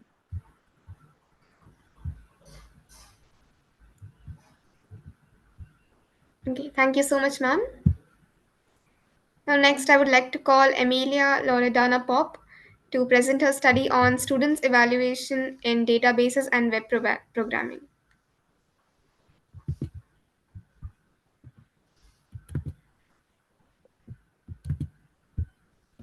Amelia, ma'am? Yes, hello, and thank you for having me here. I'm trying to share my screen.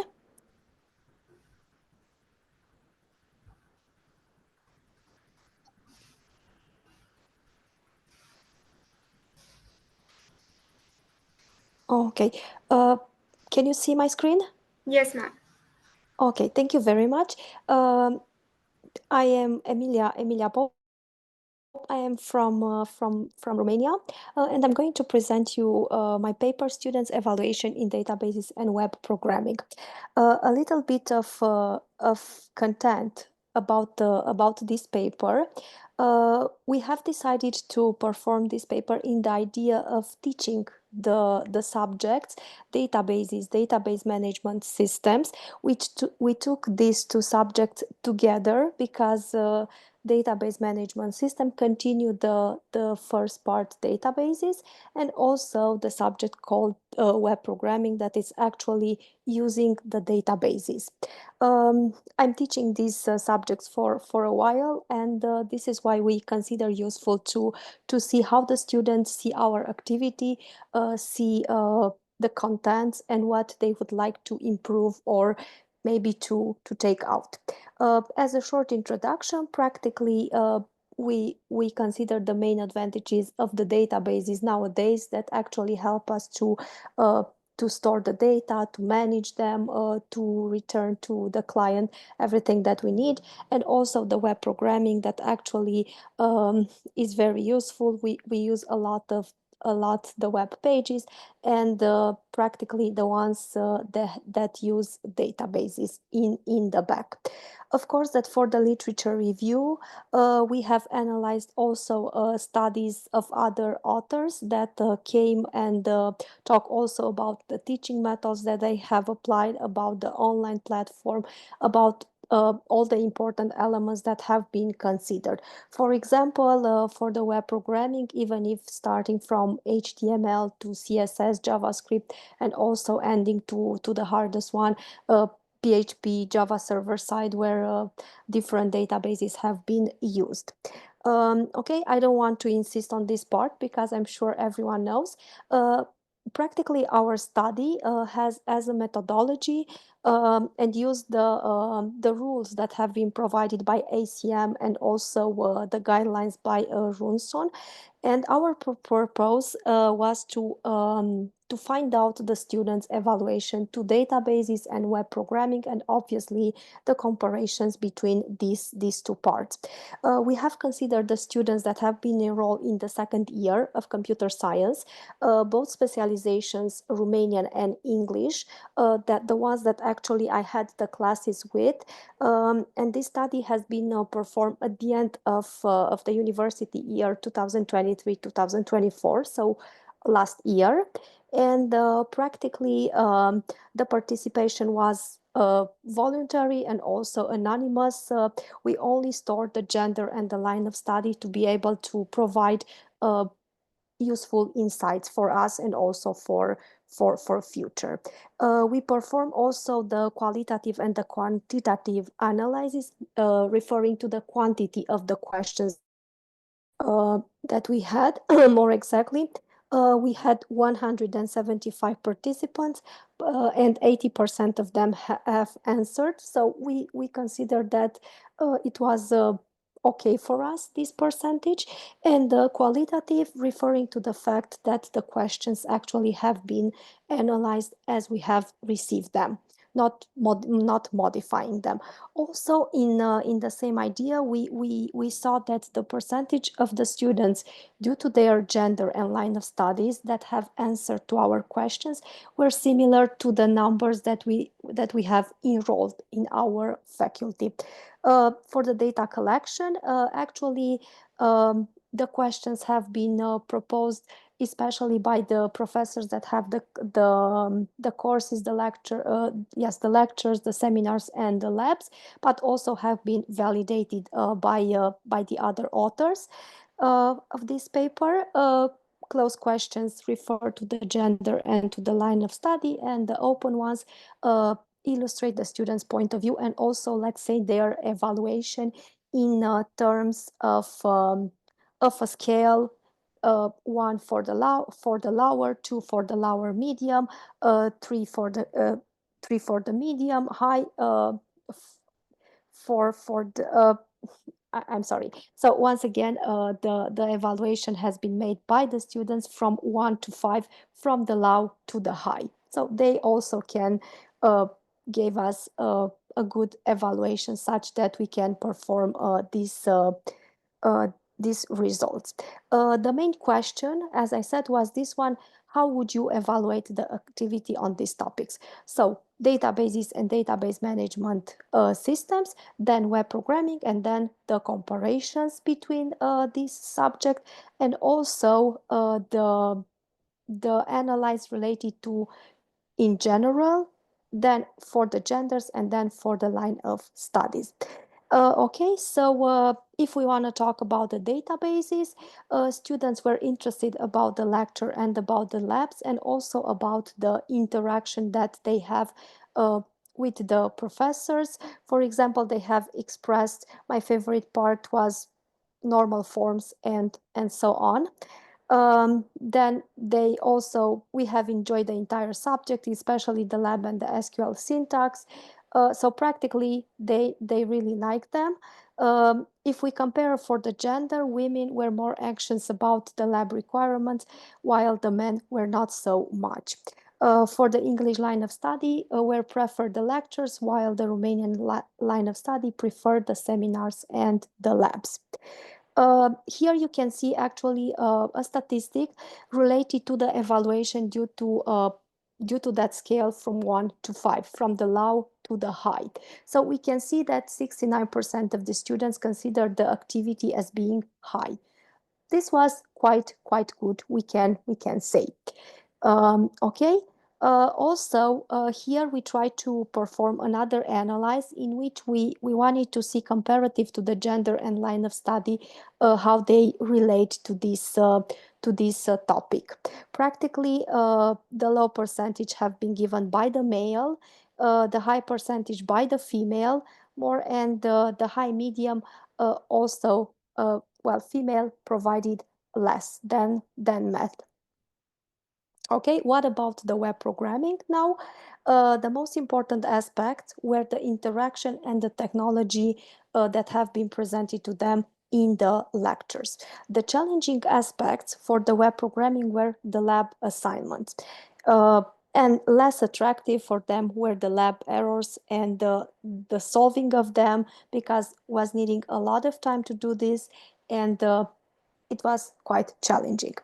Okay, but in general, they have enjoyed the labs and the communication. For the gender comparison, the female gender was passionate about creating web paging using a variety of technology, while men were not so that much.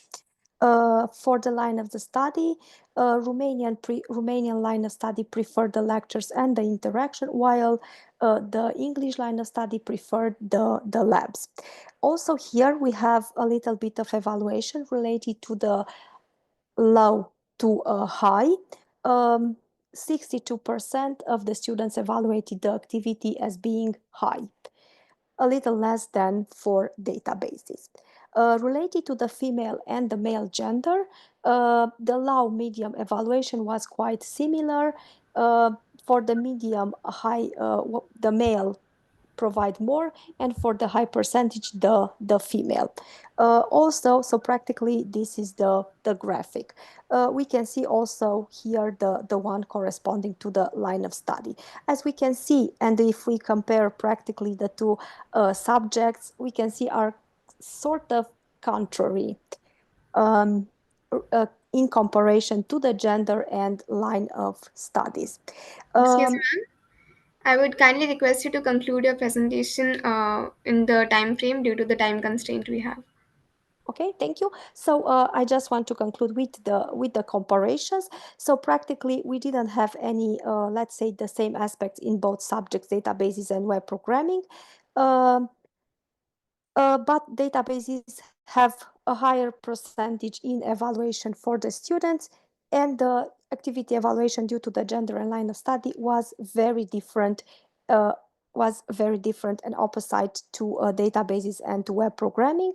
We also take into consideration the treats to validity, construct validity, internal validity, and external validity, and some of the conclusions. The positive aspect that we have seen was the fact that the students were pleased by the courses and the lab, the interaction in general, and the negative aspects refer especially to the databases, to the theoretical parts and conceptions, and also to the optimization, and for the web programming, the amount of code they have to write and the lab errors.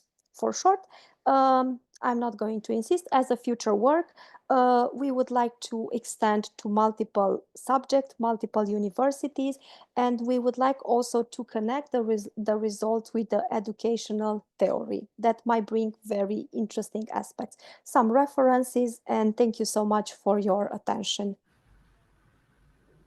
Sir, any questions for ma'am? I would like to ask if it's easy to adapt this study to another topic, like from another topics outside of the IT kind of thing. So, like economics, history, something more theoretic. Thank you very much for the question. Actually, it's a very, very good idea what you are suggesting us. We could do that. We actually have the classes in the economic buildings. So yes, we might try to extend the and to have multidisciplines from other areas too. Okay. Yeah, hi. So we are all academics and we have been in this industry for quite a long time. And there are certain criticisms on the student feedback mechanism. And primarily at the global level, the student feedback system is biased towards measuring how a student felt, or how a professor had made the student feel in the class. So it is all about feeling perspective of the student. And there is a widespread study or a philosophical thought process that that does not directly correlate with the learning outcomes of the student. What are your comments on this, and have you worked on addressing that issue? So, as far as I see in your presentation, you have worked on trying to assess how a student feels. Can you correlate it directly to the outcome of a student? So, I have seen scores of students who give very bad feedback that they did not like the class, but they get a job in that field and perform really well. So that feedback is really not worthy of consideration. So could you throw light on your thoughts or your work on this aspect? This is a very objective point of view, and I appreciate you saying this. Yes, indeed. Unfortunately, this evaluation that we have performed uh, was was also related to the teachers that we have actually presented the subject. Um, Yes, we might think for future to evaluate something that can be more objective. Yeah, I basically, it is well known that all student feedback system that we have at the moment is uh, biased towards assessing how students feel and nothing more than that. And it does not directly correlate with the learning outcomes or the practical outcomes the student derives from the classwork. So I would really like to see your work go towards that area, because that work in that area is really pending. What you have done is good, but um, it is very objective. What I have said is very objective, but it is slowly catching up pace in the global academic fraternity. So I would suggest you to look into that aspect also.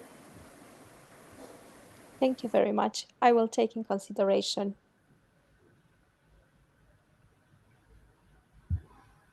Thank you so much, ma'am. Now, lastly, I would like to call Ulrich Tedonmo Duanla, sir, to present his study on towards a supervision platform for community networks using big data, log files, and the SNMP protocol. Yes, sir. Okay, hi everyone. My name is Ulrich. I will present my work about toward a supervision platform for community network using big data, log file, and SNMP protocol. Okay. Internet is the fundamental right because we use internet for healthcare, education, and and work. Unfortunately, many regions in Africa remain unsafe, so that is the big barrier for development. So some community create their own community network to provide internet on on their community. So this is an example of community network. You can see the hospital, the school, the town hall.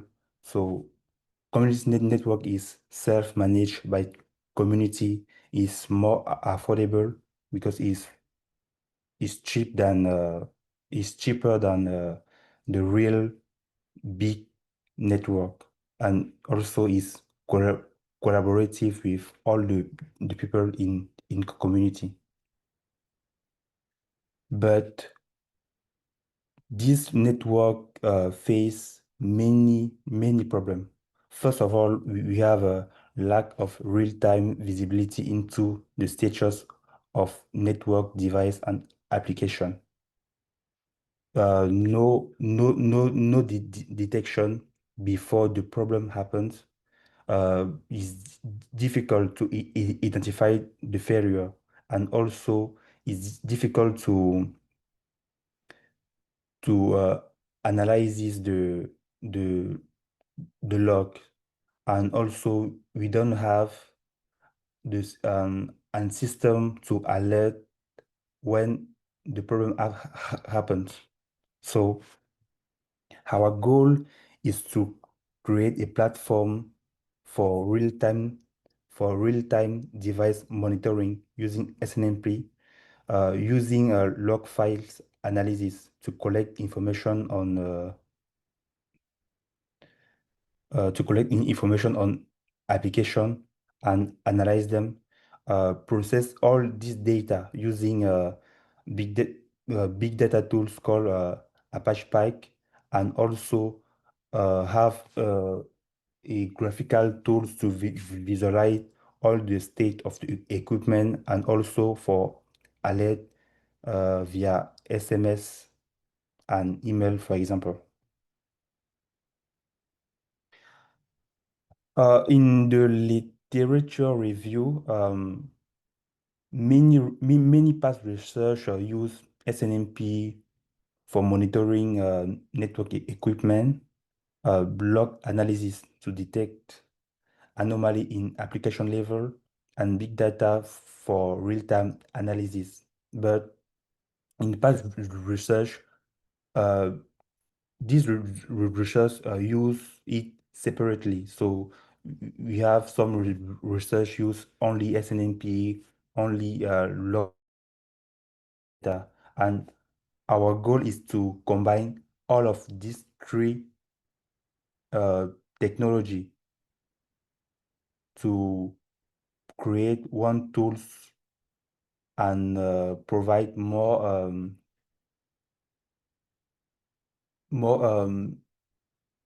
more things to manage and to control the community network. So our system architecture is in 4 steps. The first step is data extraction. So using SNMP protocol, we get the information on devices like router and switch and server. For log, we use log to we collect log on application in the network, like yes. So for example, if we have one web app in the network, we can collect the log and analyze them. The second step is data processing. When we, after collecting all this is the information, we collect them and send them to Spark, and send them to Spark to process, so to extract the useful insight. The third step is data storage. Excuse me, sir. I would kindly request you to please conclude your presentation within your time frame due to the time constraint we have now. Okay, yes. The third step is the data storage. We store the information with timestamp, and the final step is the visualization and alarm to visualize the state, all of the useful information from the network. So for the data extraction, we configure SNMP protocol on all the devices on the network. So yes, we can just send a request to get some information like status and also RAM, CPU usage. For data processing and visualization, we use Kafka for data stream. We use Spark Streaming for real-time analysis, InfluxDB for time series storage, Grafana for dashboard, and we apply some rules to notify if we have an issue on the network. For our result, we test our platform on a virtual network using GNS3 tools. So for now, SNMP is successful in integrate, and we can view some equipment status and also the map of the network, and also we can get some alert if we have an issue on the network. So here is a example of one of the page. So we can see the number of the equipment in the network, the application, the user, alert. So we have, and here we can see, for example, the status of the network interface, the name of the router, the model. All of this information is we get all this information with SNMP protocol. So we just use in Python the library called PySNMP and MIB browser to know this information is for that, this is for that, and we collect some useful, and so we can make this page and also view the status of the equipment. To conclude our work, this is we think this is the useful solution to manage and to control and to view the status of the network. It improves the visibility and the reactivity of administrator of the network, and if one problem happens, the administrator know what is the problem, where is the problem, and so yes. But for the future work, we will continue to analyzing the log. So we will continue on log analysis. We will try to deploy in the real world network, and maybe we can integrate AI to predict the issue before happens. So yes, thank you. Sir, any questions for him? No.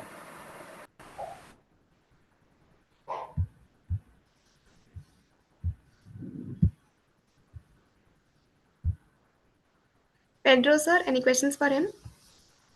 No, it's a very good work in the topic of networks. It's always important. Very good. Thank you so much, sir, for your presentation.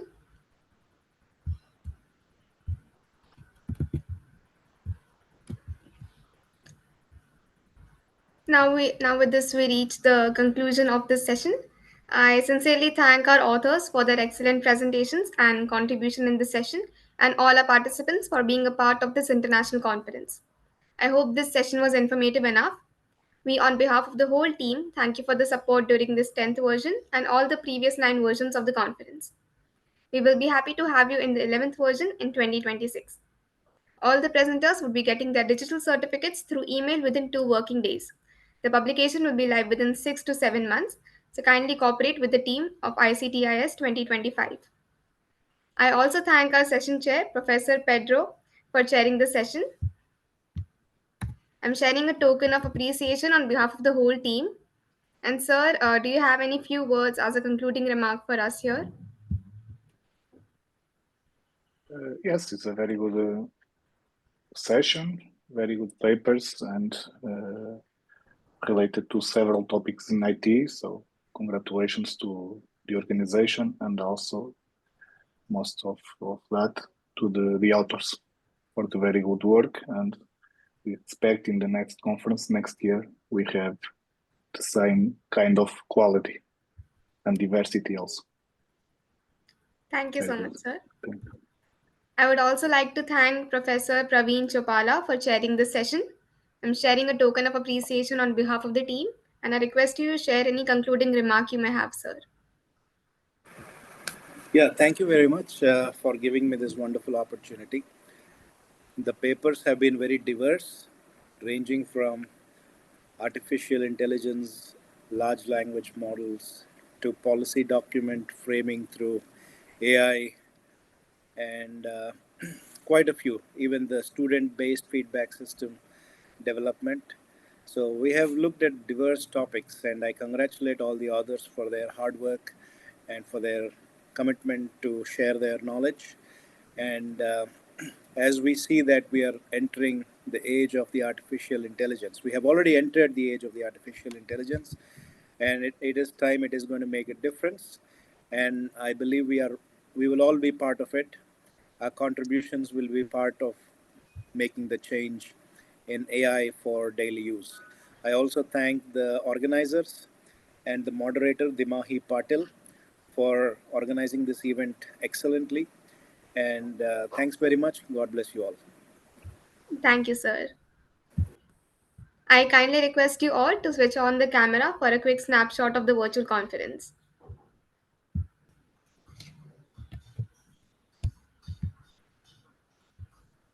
All right. Thank you, everyone. Have a great day ahead.